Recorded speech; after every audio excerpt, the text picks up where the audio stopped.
사랑하는 성도님들과 함께 은혜 나눌 말씀은 요한복음 16장 16절에서 24절까지의 말씀입니다. 핵심적으로 살펴볼 말씀은 16절에서 22절까지의 말씀입니다. 조금 있으면 너희가 나를 보지 못하겠고 또 조금 있으면 나를 보리라 하시니 제자 중에서 서로 말하되 우리에게 말씀하신 바 조금 있으면 나를 보지 못하겠고 또 조금 있으면 나를 보리라 하시며 또 내가 아버지께로 가미라 하신 것이 무슨 말씀이냐 하고 또 말하되 조금 있으면이라 하신 말씀이 무슨 말씀이냐 무엇을 말씀하시는지 알지 못하노라 하거늘 예수께서 그 묻고자 함을 아시고 이르시되 내 말이 조금 있으면 나를 보지 못하겠고 또 조금 있으면 나를 보리라 하므로 서로 문의하느냐 내가 진실로 너희에게 이르노니 너희는 곡하고 애통하겠으나 세상은 기뻐하리라. 너희는 근심하겠으나 너희 근심이 도리어 기쁨이 되리라.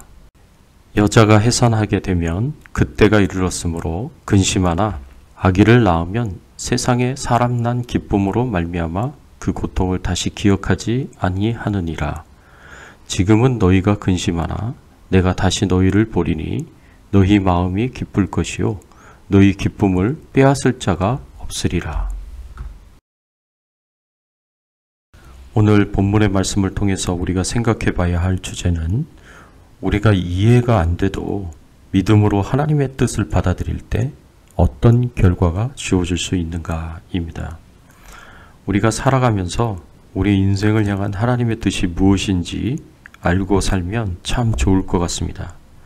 삶의 고난과 고통이 찾아올 때 이것이 나에게 온 이유가 무엇인지 하나님의 뜻이 무엇인지 알면 훨씬 마음이 편할 것 같습니다. 그런데 많은 경우에 하나님의 인도하심이 무엇인지 하나님의 뜻이 무엇인지 모르고 살 때가 많습니다. 그래서 하나님의 뜻을 모르니까 하나님께서 왜 내 인생을 도우시지 않으시는지 왜 내 삶을 이렇게 인도하시는지 원망하고 불평할 때가 있습니다. 이런 원망과 불평은 우리 인생을 향한 하나님의 뜻이 무엇인지 하나님의 인도하심이 무엇인지 전혀 이해하지 못하기 때문에 오는 것입니다. 우리가 하나님의 뜻을 알면 우리의 현실적인 문제에 대하여 덜 고통당할 수 있습니다. 이 어려움 뒤에 찾아오는 하나님의 은혜와 축복을 생각하면 원망과 불평보다는 오히려 기쁨과 즐거움으로 감사함으로 삶의 어려움을 맞이할 수 있을 것입니다. 우리가 이해가 안 돼도 믿음으로 하나님의 뜻을 받아들일 때 어떤 일이 일어날 수 있습니까?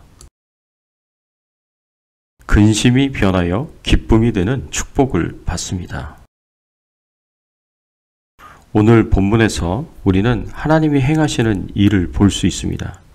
그런데 제자들도 예수님의 말씀을 하나님의 뜻을 온전히 이해하지 못해서 근심합니다.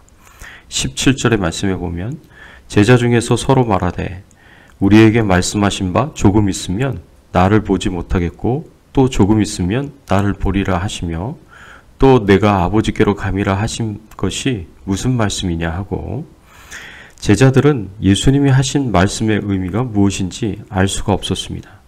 예수님께서 16절에서 말씀하시기를 조금 있으면 나를 보지 못하겠고 또 조금 있으면 나를 보리라는 말씀과 내가 아버지께로 가미라는 말씀을 이해하지 못했습니다. 이 말씀은 이제 곧 예수님께서 대제사장의 무리들에게 잡혀서 십자가의 죽음을 당하게 될 것이지만 영원히 무덤 가운데 죽음 아래 계실 것이 아니라 죄와 죽음의 권세를 깨뜨리시고 3일 만에 다시 부활하실 것을 말씀하시는 것입니다. 곧 이 밤이 지나면 사람들에게 잡힐 것이고 내일은 십자가의 죽음을 당하게 될 것이기 때문에 나를 보지 못할 것이라고 말씀하시는 것이고 무덤에 장사되었다가 3일 만에 다시 부활하실 것이기에 조금 있으면 다시 보게 될 것이라는 뜻입니다. 그런데 예수님의 죽음과 부활에 대하여 믿음으로 받아들이지 못하고 이해하지 못하고 있는 현재 제자들의 상태에서는 도대체 예수님의 말씀이 무엇을 의미하는지 전혀 알 수가 없습니다. 하나님의 뜻을 알 수 없고 하나님의 말씀을 알 수 없기 때문에 제자들이 어떤 어려움을 겪게 됩니까? 20절의 말씀에 보면 내가 진실로 진실로 너희에게 이르노니 너희는 곡하고 애통하겠으나 세상은 근심하리라. 너희는 근심하겠으나 너희 근심이 도리어 기쁨이 되리라. 예수님의 부활을 아직도 이해하지 못하고 깨닫지 못하기 때문에 예수님의 죽음의 의미도 알지 못합니다. 그래서 예수님께서 이제 이 밤이 지나면서 대제사장의 무리들에게 붙잡혀 결국 내일 십자가에 못 박혀 죽으실 때에 곡할 수밖에 없었고 애통할 수밖에 없다는 말씀입니다.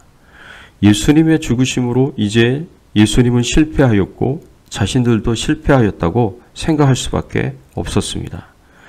그러나 실상은 어떻습니까? 예수님의 십자가의 죽으심으로 예수님은 승리하셨습니다. 우리의 모든 죄를 대신 지시고 우리 대신에 십자가의 죽음을 당하심으로 죄인이었던 우리와 하나님 사이의 관계가 회복이 되었고 교제가 회복이 될 수 있는 길을 활짝 열어놓으셨습니다. 예수님께서는 십자가의 희생으로 하나님과 우리의 관계와 교제를 가로막고 있었던 죄의 문제를 해결하십니다. 이렇게 예수님께서 십자가의 죽음을 당하시기 전에 다 이루었다고 말씀하십니다.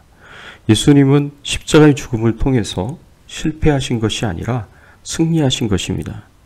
그런데 이것을 모르는 제자들은 그저 슬퍼하고 애통해하며 실패했다고 생각할 수밖에 없었습니다.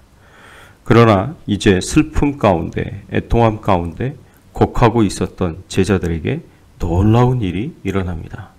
20절 후반절에 보면 너희는 근심하겠으나 너희 근심이 도리어 기쁨이 되리라고 말씀하십니다. 제자들의 근심이 한 번에 날아가 버리고 그 근심이 기쁨이 되는 사건이 일어납니다. 그것은 예수님께서 다시 살아나신 것입니다. 죄와 죽음의 권세를 깨뜨리시고 다시 부활하십니다. 이것이 얼마나 기쁘고 즐거운 일입니까? 22절 말씀에 보면 너희 마음이 기쁠 것이요 너희 기쁨을 빼앗을 자가 없으리라 라고 예수님께서 말씀하실 정도로 기쁘고 즐거운 일이 될 것입니다. 완전한 반전이 이곳에서 일어납니다. 완전한 역전이 일어납니다. 실패한 줄 알았는데 이제는 끝이라고 생각했는데 실패라고 생각했던 그것이 끝이라고 생각했던 그것이 오히려 성공이요 축복이요 은혜가 되는 것입니다. 이런 완전한 반전을 경험하면서 기뻐하게 됩니다. 이 기쁨은 마치 여인이 아이를 가지고 해산할 때에는 근심하게 되고 고통을 심하게 가지게 되겠지만 아이를 낳고 나서는 낳은 아이를 보고 이전에 근심과 고통을 다 잊어버릴 정도로 큰 기쁨을 가지게 되는 것과 같습니다. 이제 제자들은 예수님께서 부활하시는 모습을 보고 예수님의 말씀을 완전히 깨닫게 됩니다. 예수님이 말씀하신 것들이 무엇을 의미하는지 완전히 깨닫게 됩니다. 이제 예수님의 죽음과 부활로 인하여 자신들이 구원을 받았고 온전한 하나님의 자녀가 되었고 천국 백성이 되었다는 사실을 깨닫게 됩니다. 하나님의 놀라우신 은혜와 축복을 받았다는 사실을 알게 되고 이전에 고통과 슬픔과 애통함을 다 잊어버릴 정도로 크게 기뻐하게 됩니다. 사랑하는 성도 여러분, 오늘 본문에 나오는 제자들처럼 현재 우리의 삶의 고통에 대해서 우리가 하나님의 뜻을 온전히 이해하지 못할 수 있습니다. 그럼에도 불구하고 우리가 하나님께 분명히 뜻이 있으리라 이런 믿음을 가지고 하나님께서 인도하시고 돌보시고 축복하실 것이라는 믿음을 가지고 기도해야 합니다. 그러면 하나님께서 우리의 기도를 들으실 것입니다. 근심이 변하여 도리어 기쁨이 될 것입니다. 제자들의 기쁨이 여러분의 기쁨이 되시기를 예수 그리스도의 이름으로 축원합니다. 함께 기도하겠습니다. 하나님 감사합니다. 우리가 이해가 안 돼도 믿음으로 하나님의 뜻을 받아들일 때 우리의 모든 근심이 변하여 큰 기쁨이 되는 축복을 받을 수 있음을 오늘 말씀을 통해서 알게 하시고 깨닫게 하여 주시니 감사를 드립니다. 하나님이 하시는 일에는 반전이 있음을 알게 하여 주시고 깨닫게 하여 주시니 감사를 드립니다. 우리의 근심이 변하여 기쁨이 되는 반전의 축복을 하나님 저희들에게 허락하여 주시옵소서. 오늘 하루도 주님과 동행하며 하나님께 영광을 돌리며 믿음으로 살아갈 수 있는 저희들 되도록 은혜 베풀어 주시옵시고 온전히 하나님께만 영광 돌릴 수 있는 저희들의 신앙의 삶이 되게 하여 주시옵소서. 모든 질병과 바이러스로부터 안전하게 하여 주시고 건강하게 하여 주셔서 영육간에 강건하게 하여 주셔서 주의 일 감당할 수 있는 저희들 되게 하여 주시옵소서. 감사드리옵고 예수 그리스도의 이름으로 간절히 기도드리옵나이다. 아멘.